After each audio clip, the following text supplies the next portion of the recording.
In today's video, I'm going to teach you how to set up Bloxlink on Discord. If you run a Roblox-focused community, Bloxlink helps verify members by linking their Roblox accounts to their Discord profiles. We'll walk through inviting the bot, creating a verification role, and using the / commands so your members can verify smoothly. First, invite Bloxlink to your server. Head to the official Bloxlink website and choose Add Bloxlink to Discord.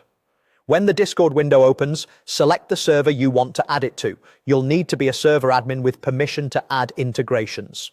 On the authorization screen, Bloxlink will request permissions like manage roles, manage channels, send messages, and embed links. These let the bot assign roles after verification, speak in channels, and format messages properly. Review them, then click authorize.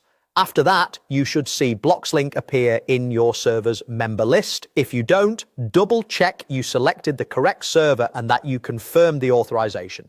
Next, set up a role for verified members. In Discord, go to server settings, then roles, and create a role for verified users such as verified. The exact name is up to you. Keep it clear and recognizable.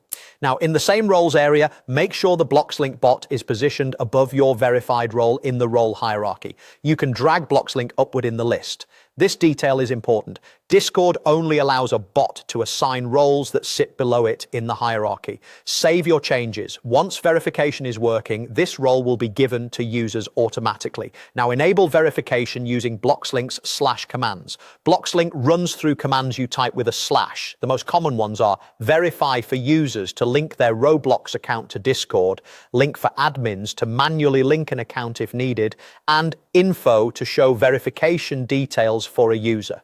To verify, ask users to type verify in a channel where the bot can respond. Bloxlink will return a link and a one-time code. Follow the link, sign in through the official Roblox login, and enter the code exactly as shown. When the process completes, return to Discord and you should see the verified role applied automatically. If users don't see the / commands, make sure Bloxlink is online and has permission to read and send messages in that channel. If the role isn't assigned, confirm the role hierarchy and that manage roles is enabled. Use @info to confirm a user's link, and if necessary, an admin can use /link to assist. That's it. Invite Bloxlink, set the verified role, and use verify to get your community connected.